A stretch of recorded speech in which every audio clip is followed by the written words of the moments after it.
सोमवार को प्रधानमंत्री नरेंद्र मोदी की अध्यक्षता में केंद्रीय कैबिनेट ने महिला आरक्षण बिल को मंजूरी दे दी।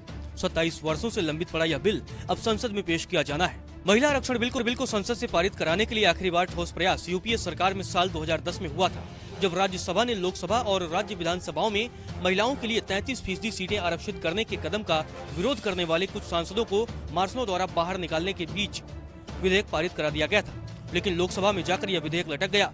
निचले सदन ने इसे पारित नहीं किया।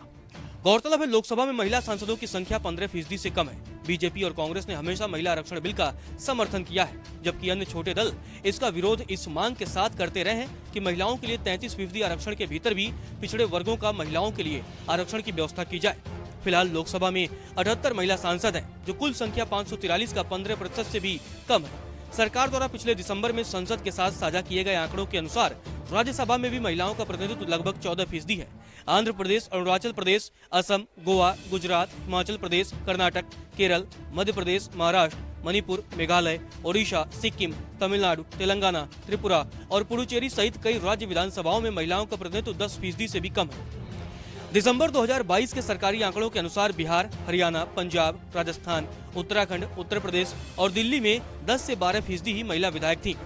छत्तीसगढ़, पश्चिम बंगाल और झारखंड में यह आंकड़ा क्रमशः 14.44%, 13.7% और 22.35% है।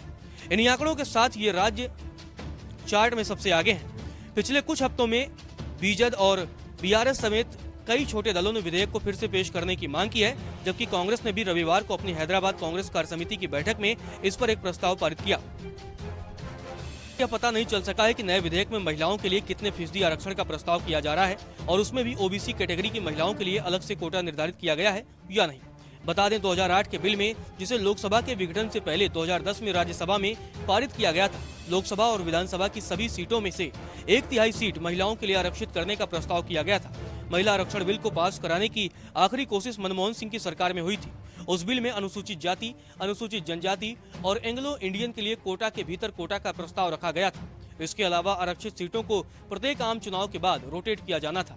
इसका मतलब था कि 3 चुनाव के चक्र के बाद सभी निर्वाचन क्षेत्र एक बार महिलाओं के लिए आरक्षित हो जाएंगे। उस प्रस्ताव के मुताबिक आरक्षण 15 वर्षों के लिए लागू होना था। शासनकाल के साल 2008 और 2010 के असफल प्रयास के पहले भी इस मुद्दे का इतिहास उतार चढ़ाव भरा रहा है, क्योंकि इसी तरह का बिल 1996, 1998 और 1999 में पेश किया गया था। गीता मुखर्जी की अध्यक्षता में एक संयुक्त संसदीय समिति ने 1996 के विधेयक की जांच की थी और 7 सिफारिशें की थी। इनमें से 5 को 2008 के विधेयक में शामिल किया गया था, जिसमें एंग्लो इंडियन के लिए 15 साल की आरक्षण अवधि और उप आरक्षण शामिल था। 2008 के विधेयक का सपा, आरजेडी और जेडीयू ने कड़ा विरोध किया था।